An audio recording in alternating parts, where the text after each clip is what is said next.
कोई भी मुल्क का सदर एक लीडर होने के नाते जो बेहतरीन स्पीच कर सकता है, ट्रंप ने वो स्पीच की। उनमें हैसियत क्या है, इस पर भी बात करेंगे। ये ऑर्डर्स बेसिकली एग्जीक्यूटिव ऑर्डर्स हैं क्या, किस किस्म के ऑर्डर्स हैं, इस पर भी हम बात करेंगे। चेंज का लफ्ज़ आपने सुना होगा। दूसरे मुल्कों में रिजीम चेंज करने में अमेरिका बहुत बदनाम। तो हम वेल लेफ्ट करते हुए अपने मौजू पर वापस आते हैं। अब वेल लेफ्ट मैंने क्यों किया ये भी आप जानते हैं। मैं आपको ये बता दूं कि बेसिकली बहुत सारे नाजायज़ पनाह गुज़ीन यहाँ से अमेरिका के बॉर्डर से जो मैक्सिको से मिलाता है, मैक्सिकन बहुत सारे अमेरिका में दाखिल होते हैं। इस बात पर पाबंदी आयद कर दी है कि कैच एंड रिलीज का कानून नहीं चलेगा। जो भी पनाह गुज़ीन हैं वो अगर अमेरिका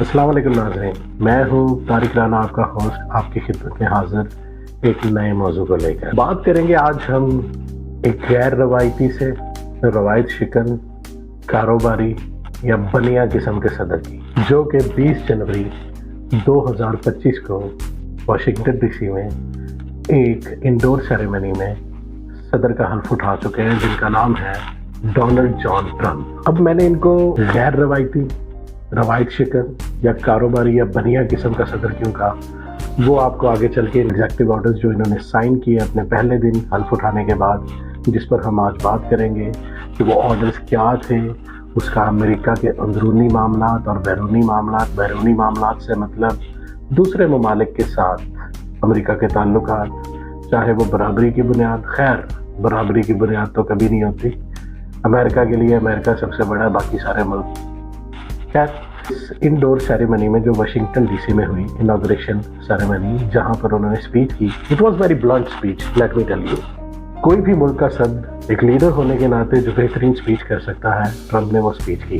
बट ट्रंप ने उसके फौरन बाद जो 40 से ज़ायद पहले दिन और अब तक उससे भी मज़ीद कहीं ज़्यादा एग्जीक्यूटिव ऑर्डर पास कर चुके हैं, वो एग्जीक्यूटिव ऑर्डर्स हर ज़बान ज़द-ए-आम पर हैं और लोगों के अंदर, अमेरिका के अंदर की कुछ कम्युनिटीज़ में भी और अमेरिका के बाहर दूसरे ममालिक जिनका अमेरिका से कोई इमदाद या तिजारती ताल्लुक है, उन लोगों के दरमियान काफ़ी सहमगोइयाँ पाई जा रही हैं कि अब आगे होगा। लेकिन सबसे पहले इन एग्जीक्यूटिव ऑर्डर्स की थोड़ी सी मैं तफसील आपको बता दूँ। एग्जीक्यूटिव ऑर्डर्स बेसिकली अमेरिका के सदर के पास वो स्वाबदीद है जिसके तहत वो कुछ ऑर्डर्स पास करते हैं और उन ऑर्डर्स की बुनियाद पर वो अपनी टीम जो उनके साथ मिलकर काम कर रही है उनको इम्प्लीमेंट करने का ऑर्डर देते हैं। अब इन ऑर्डर्स की अमेरिका के कानून में हैसियत क्या है, इस पर भी बात करेंगे। ये ऑर्डर्स बेसिकली एग्जीक्यूटिव ऑर्डर्स हैं क्या, किस किस्म के ऑर्डर्स हैं, इस पर भी हम बात करेंगे। जो बात फुल ने अपनी स्पीच में की, वो सबसे इम्पोर्टेंट बात ये थी कि अमेरिका कम्स फर्स्ट और अमेरिका की सॉवरेनिटी को कोई चैलेंज ना करे।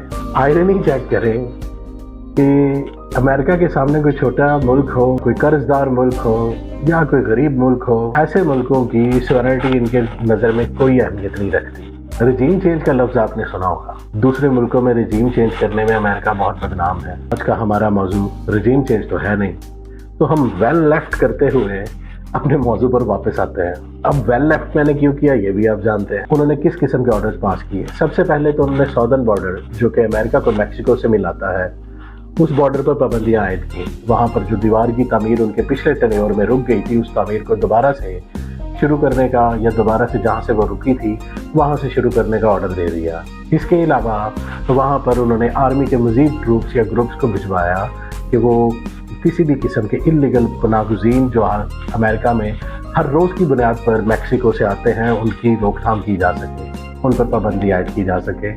और इस एमरजेंसी के नफाज में जो उन्होंने एग्जीक्यूटिव ऑर्डर पास किया, इसके तहत उन्होंने इसकी साथ कुछ ज़िमनी ऑर्डर्स भी पास किए, जिसमें रिमेन इन मैक्सिको का भी एक ऑर्डर था और इसी तरह कैच एंड रिलीज़ का दूसरा ऑर्डर था। अब ये कैच एंड रिलीज़ क्या है, रिमेन इन मैक्सिको क्या है, इस पर भी बात करेंगे, थोड़ी सी रोशनी डालेंगे। लेकिन उससे पहले आपको ये बता दूं कि बेसिकली बहुत सारे नाजायज़ पनाह गुज़ीन यहाँ से अमेरिका के बॉर्डर से जो मैक्सिको से मिलाता है, मैक्सिकन बहुत सारे अमेरिका में दाखिल होते हैं और इन दाखिल होने वाले हज़रात को कैच एंड रिलीज़ के कानून के तहत अमेरिका एक दफ़ा पकड़ता है। फिर जब ये पकड़े जाते हैं तो उसके बाद ये असाइलम की या पनाह गुज़ीने की दरख्वास्त देते हैं, तो उस दरख्वास्त के फ़ैसले तक इन्हें अमेरिका में इलीगल या गैर कानूनी तौर पर रहने की इजाज़त भी मिल जाती है। अमेरिका में इनको गैर कानूनी रहने की इजाज़त तब तक मिलती है जब तक ये इनकी दरख्वास्त पर फैसला होकर इनको लीगल स्टेटस अमेरिका में रहने का नहीं मिल जाता। ट्रंप ने इस ऑर्डर में इस बात पर पाबंदी आयद कर दी है कि कैच एंड रिलीज का कानून नहीं चलेगा। जो भी पनाह गुज़ीन हैं वो अगर अमेरिका में आना चाहते हैं तो they will remain in Mexico. वो मैक्सिको से अप्लाई करेंगे अमेरिका के लिए, तब अमेरिका उनकी दरखास्तों पर या उनकी एप्लीकेशन पर फैसला करेगी और उस फैसले की बुनियाद पर उन्हें अमेरिका में आने या ना आने का बताया जाएगा। वहीं पर उनको एतराज़ है कि हुकूमत को हथियार के तौर पर इस्तेमाल किया जाता है, अब से नहीं होगा। इस पर भी एक एग्जीक्यूटिव ऑर्डर पास करके उस पर साइन कर दिए गए हैं। उसी तरह बहुत सारे एग्जीक्यूटिव ऑर्डर्स जो पास किए थे, तकरीबन 78 के करीब, जो बाइडन ने अपने टेन्योर में अपना ऑफिस संभालते ही उन ऑर्डर्स को भी नल एंड वाइड करके उनको मनसूख कर दिया। उसमें एक ऑर्डर है सिक्योरिटी क्लियरेंस का ऑर्डर, जिस सिक्योरिटी क्लियरेंस के ऑर्डर के तहत जो बाइडन साहब ने अपने बेटे हंटर बाइडन को इस्तिस्ना दिया था और पार्डन किया था, माफ़ी दी थी। उस सिक्योरिटी क्लियरेंस में सिक्योरिटी इदारों ने हंटर बाइडन के लैपटॉप को झूठा करार दिया था। इस ऑर्डर के तहत अब सिक्योरिटी क्लियरेंस की बुनियाद पर किसी को भी मासूम नहीं करार दिया जाएगा। ये आने वाला वक्त बताएगा कि हंटर बाइडन की जो पार्डन है उसको दोबारा चैलेंज किया जाता है या नहीं। इसी तरह और भी बहुत सारे ऑर्डर्स जो अमेरिका के अंदरूनी मामला, अमेरिका के बैरूनी मामला पर असरअंदाज होंगे, दूसरे ममालिक पर भी असरअंदाज होंगे, उन पर बात करते हैं। बेसिकली उन्होंने एक ऑर्डर और पास किया जिसके तहत सजाए मौत की बहाली का ऑर्डर है। अब इस पर भी इम्प्लीमेंटेशन होती है या नहीं, ये देखना अभी बाकी है। वहीं पर अमेरिका कम्स फर्स्ट की पॉलिसी इस सदर साहब के लिए, जो कि रवायत शिकन भी हैं, गैर रवायती भी हैं और उसके साथ कारोबारी और बनिए भी हैं, उनके लिए अमेरिका का और अमेरिका की अवाम का फ़ायदा और मुफाद सबसे पहले है। और उन्हें इंटरनेशनल लेवल पर अमेरिका के साथ दूसरे ममालिक के सलूक, ख़ास तौर पर यूरोपीय ममालिक के सलूक कुछ ज़्यादा पसंद नहीं, जिन पर उन्होंने अपने एतराज़ात उठाए हैं। उन्होंने महसूलात पर टैक्स बढ़ाने का कहा है कि जो हमारे बाहर के ममालिक के साथ इंपोर्ट एक्सपोर्ट के मामला हैं उस पर मैं महसूलात और टैरिफ बढ़ाऊँगा। इसी तरह उन्होंने दस्तबरदारी का ऐलान किया। सबसे पहले पेरिस माहौलियाती मुआहदे से उन्होंने दस्तबरदारी का ऐलान किया और इस वजह से अमेरिका उन चंद ममालिक में भी शामिल हो जाएगा कि जो अब फॉलो नहीं करेंगे या पाबंद नहीं होंगे इस पेरिस माहौलियाती या क्लाइमेट चेंज मुआहदे के। उसी तरह उन्होंने एक और एग्जीक्यूटिव ऑर्डर पास किया जिसमें उन्होंने कहा कि WHO की फंडिंग से भी हम दस्तबरदारी का ऐलान करते हैं। उसकी वजह उन्होंने ये बयान की कि पैंडेमिक के टाइम में WHO ने बेहतरीन तरीके से अपना रोल प्ले नहीं किया और दूसरा, हमारी पॉपुलेशन और चाइना की पॉपुलेशन में बहुत ज़्यादा फर्क है। उसके बावजूद हमें हमेशा फंडिंग ज़्यादा करने का कहा जाता है और चाइना को कम चार्ज की जाती है फंडिंग। ये बहुत सारी बातें हैं, इसको मैं कोशिश कर रहा हूँ थोड़ा थोड़ा ब्रीफली आपको बताऊँ और फिर इसके बाद इनका इम्पैक्ट क्या होगा दुनिया पर, क्योंकि दुनिया पर इम्पैक्ट पड़ता है अमेरिका के सोच का, अमेरिका के फैसलों का, कोई माने या ना माने। आगे बात करते हैं। अमेरिका ने 90 दिन के लिए अपनी इमदाद जिन ममालिक को वो दे रहे हैं उस इमदाद को मुअत्तल कर दिया है। इस सस्पेंशन के पीछे क्या वजह बताई जा रही है कि अब वो इस 90 दिन के दौरान रिव्यू करेंगे कि जिन ममालिक को वो किसी भी किस्म की इमदाद दे रहे हैं, जिसमें यूक्रेन सबसे पहले आता है, which is in war like situation with Russia as well, तो वो इसको भी रिव्यू करेंगे। 90 दिन तक तो सबसे पहले ये बात समझ लें कि किसी भी मुल्क को जो इमदादी मुल्क जुड़े हुए हैं अमेरिका के साथ, उनको इमदाद नहीं मिलने वाली। इस 90 दिन के बाद भी रिव्यू होने के बाद ये फैसला होगा कि किस इमदाद को जारी रखा जाएगा और किसको रोका जाएगा। दूसरे ममालिक को इमदाद देने से जब तक अमेरिका का कोई उससे मफाद जुड़ा हुआ नहीं है, अब अमेरिका उनको इमदाद नहीं देने वाला। आगे चलें तो टिकटॉक पर पाबंदी 75 दिन के लिए मौखर कर दी गई है। पहले एक बड़ी हाइप अमेरिका में क्रिएट की गई कि टिकटॉक हमारी प्राइवेसी को ब्रीच कर रहा है, चाइना तक हमारी आम आवाम की प्राइवेसी पहुंच रही है, there is nothing private when it comes to TikTok app. So पहले एक हाइप क्रिएट की गई कि इसको बैन कर दिया जाएगा अमेरिका में, लेकिन उन्होंने अपने सदर होने का ओथ उठाने के फौरन एग्जीक्यूटिव ऑर्डर पास किया जिसके तहत 75 दिन के लिए टिकटॉक की जो पाबंदी है उसको मौखर कर दिया गया। इस मौखर करने के पीछे वजह क्या है? 2 वजूहत है। नंबर 1, अमेरिका एक्सेस चाहता है टिकटॉक की एडमिनिस्ट्रेशन में अपनी भी कुछ हद तक, और दूसरी तरफ जिस तरह मैंने पहले कहा बनिया है तो किसी ना किसी तरह लेन देन के मामला होंगे, उसमें किसी ना किसी तरह कुछ लेके और कुछ दिया जाएगा, और वो दिया क्या जाएगा, अमेरिका में टिकटॉक को बैन नहीं किया जाएगा। मगर ये तय है कि ये 2 शराइत लाजमी अमर होंगे अगर टिकटॉक ने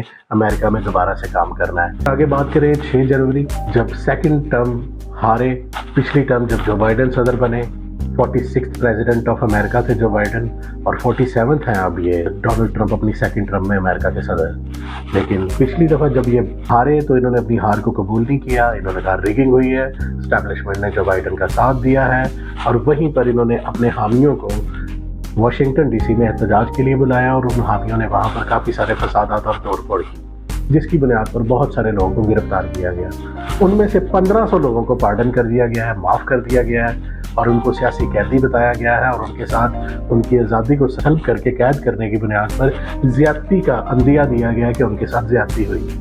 थोड़ा आगे चले तो कोविड में बहुत सारे आर्मी ऑफिशियल्स जो थे उन्होंने वैक्सीन लेने से इनकार कर दिया था, और तब जो बाइडेन के दौर में उन सबको नौकरी से बर्खास्त कर दिया गया था।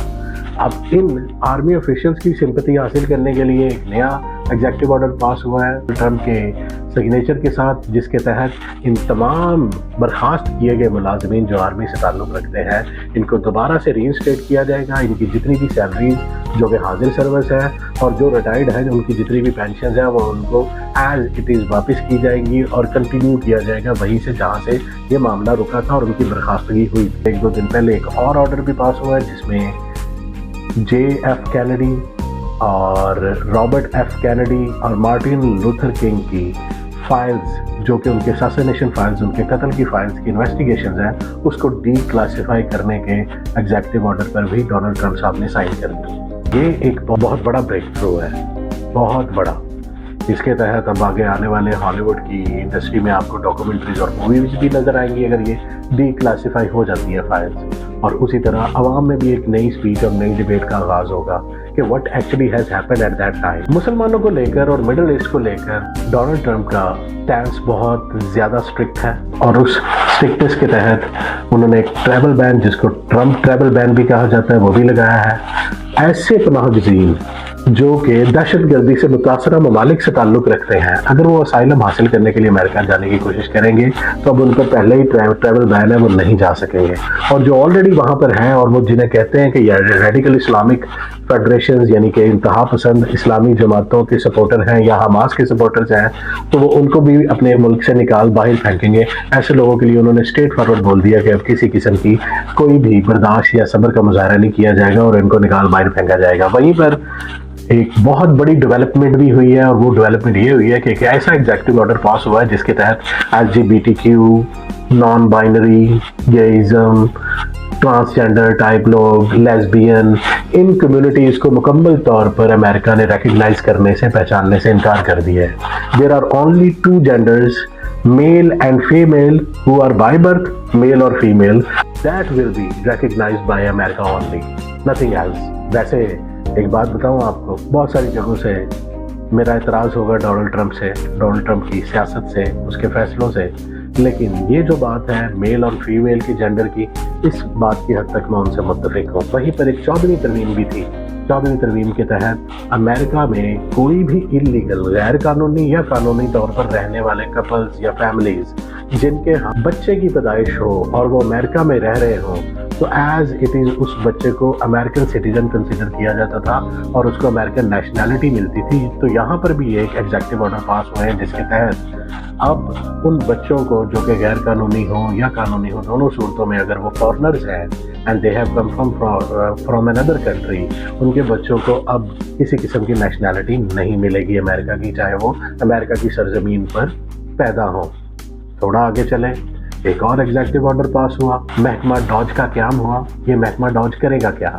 ये महकमा डॉज बेसिकली वहाँ पर होने वाली हुकूमती अखराजात में जो बेजा ज़िया है उसको रोकेगा। इसके अरकान में एलन मस्क और विविड जैसे लोगों को शामिल किया गया है।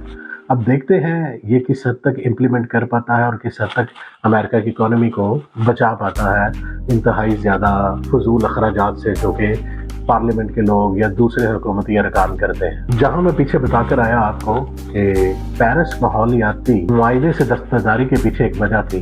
ट्रंप ये चाह रहे हैं कि उनके जो कुदरती मिनरल्स अलास्का में अवेलेबल है तेल और गैस की सूरत में, उनकी ड्रिलिंग दोबारा से स्टार्ट की जाए, और सुनने में ये आ रहा है कि वो ड्रिलिंग अब स्टार्ट भी होने जा रही है। अमेरिकन सदर ये चाहते हैं बेसिकली کہ ہمارے ملک کے بہت سارے ایسے نیچرل منرلز ہیں جس کو ہم دنیا میں بیچ کر بہت زیادہ اکنامیکلی خود کو اسٹرانگ کر سکتے ہیں.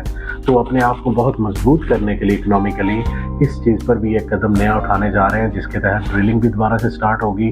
اور وہ اتنا according to president of America وہ اتنا زیادہ نیچرل منرلز کے مالک ہیں کہ آنے والے ٹائم میں ان کے بہت سارے مسائل اکنامیکلی صرف اس گیس اور آئل کی ڈرلنگ سے ہی ختم ہو جائیں گے. اب آتے ہیں اس طرف کہ ان آرڈرز کا اثر کیا پڑے گا امریکہ کے اندرونی معاملات اور بیرونی ممالک کے ساتھ تعلقات پر. پہلے یہ بتانا ضروری ہے کہ کیا یہ آرڈرز امپلیمنٹ ہو بھی سکیں گے یا نہیں. سب سے پہلے میں آپ کو ایک بات بتا دوں, ان میں سے بہت سارے آرڈرز عدالت میں چیلنج ہونے جا رہے ہیں. ان میں سے کچھ آرڈر جس طرح کے 2 جینڈر ریکگنیشن ہے میل اینڈ فیمیل کا, وہ تو آلریڈی اس کے خلاف لا سوٹس فائل ہو چکے ہیں مختلف عدالتوں میں. لیٹس سی کہ یہ اونٹ کس کروٹ بیٹھتا ہے. اس کے بعد انہوں نے 14ویں ترمیم کو چھیڑنے کی کوشش کی ہے, جس کے تحت وہاں پر پناہ گزینوں کو اور دوسرے غیر قانونی تارکین وطن یا قانونی تارکین وطن کے بچوں کے پیدائش پر ان کو امریکن سٹیزن شپ حاصل ہوتی تھی, تو اس پر بھی ڈیفینیٹلی عدالت میں وہ ایگزیکٹو آرڈر ہے وہ بھی چیلنج ہونے والا ہے. اب اس کے تحت ہوگا کیا, جو ڈاکومنٹیشن کے ساتھ رہنے والے لوگ ہیں وہ یہ ہو سکتا ہے کہ ان کو بچوں کی پیدائش پر ان کو امریکن سٹیزن شپ ملے, مگر عدالت یہ تشریح ضرور کر سکتی ہے کہ غیر قانونی تارکین وطن کے بچوں کی پیدائش پر ان کو امریکن سٹیزن شپ نہیں ملے گی. اب عدالتیں کیا فیصلہ کرتی ہیں یہ تو ابھی طے ہونا باقی ہے, لیکن میری انڈرسٹینڈنگ یہ ہے جو میں نے آپ سے بیان کر دی ہے. بات کریں آگے چل کے کہ اس کا امپیکٹ کیا پڑا ہے. ڈیفینیٹلی بہت ساری کمیونٹیز جو امریکہ کے اندر ہیں متاثر ہو رہی ہیں ان ایگزیکٹو آرڈر سے, ان پر بھی ہے, اور امریکہ کے باہر کے ممالک جو امریکہ سے جڑے ہوئے ہیں تجارتی معاملات میں یا امداد کے معاملات میں, ان پر بھی اس کا امپیکٹ تو ضرور پڑے گا. آنے والا ٹائم بتائے گا کہ یہ امپیکٹ کس حد تک نقصان پہنچاتا ہے دوسرے ممالک کو انٹرنیشنلی یا کسی کے لیے فائدہ مند ثابت ہوتا ہے. لیکن ایک بات طے ہے, ان ایگزیکٹو آرڈرز کے پیچھے اس غیر روایتی روایت شکن کاروباری صدر صاحب کی ایک انڈرسٹینڈنگ تو واضح نظر آ رہی ہے. اور وہ انڈرسٹینڈنگ کیا ہے؟ وہ انڈرسٹینڈنگ یہ ہے امریکہ کمز فرسٹ. امریکہ کا مفاد اور امریکی عوام کا مفاد سب سے پہلے مد نظر رکھا جائے گا. گھاٹے کا سودا نہیں کرے گا, جہاں پر فائدہ نظر آئے گا وہیں پر دوسروں سے جڑے گا. دوستیاں شوستیاں نہیں ہیں, صرف بزنس ڈیلز ہیں. جو بزنس میں جڑا رہے گا امریکہ کی ٹرمز اینڈ کنڈیشن کے ساتھ, وہ تو امریکہ کا دوست ہے. اس کے علاوہ اب امریکہ کا کوئی دوست نہیں رہنے والا. لیکن وہیں پر بات کریں کہ کانگریس میں اس معاملے میں کیا رکاوٹیں پیدا کر سکتے ہیں, تو ہو سکتا ہے وہ کچھ رکاوٹیں پیدا کریں, مگر مجھے جو ایک چیز نظر آئی ہے کہ امریکہ کی عوام بیک کرتی نظر آئی ہے اپنے صدر کو ان تمام ایگزیکٹو آرڈرز میں جو انہوں نے پاس کیے ہیں. سب سے آخر میں الیکشن کیمپین میں بیرن ٹرمپ جو 18 سالہ بیٹے ہیں ڈونلڈ ٹرمپ کے, ان کا کیا کردار تھا, انہوں نے آؤٹ آف دا باکس کیا سوچا, کس طرح کیمپین میں اپنے فادر کی رن کی, کس طرح سے کامیابی میں انہوں نے اپنا کردار ادا کیا, اس پر ہم ایک علیحدہ سے ولاگ کریں گے. اور اس کے ساتھ میلانیا ٹرمپ پچھلے ٹینیور میں ڈونلڈ ٹرمپ کے وائٹ ہاؤس میں نہیں ٹھہری تھی, اس کی کیا وجہ تھی اور ان کا کیا کردار تھا, اور اب ان کا کیا ڈیسیژن ہے اس ٹینیور میں اپنے ہسبینڈ کے ساتھ, یعنی کہ president of America Donald Trump کے ساتھ وہ کس طرح ان کا ساتھ دیں گی. یہ باتیں ہم اگلے ولاگ میں آپ سے شیئر کریں گے. بہت انٹرسٹنگ چیزیں سامنے آئی ہیں بیرن ٹرمپ کو لے کر, وہ ایک 18 سالہ نوجوان کو لے کے, جو کہ پاکستانی نوجوان نسل کے لیے ایک ایگزامپل کے طور پر پیش کیا جا سکتا ہے. That's how you can be impressive and be successful. There is a story to tell. آخر میں I hope you find this video very informative. Please subscribe my channel. Press on the bell icon. اللہ حافظ.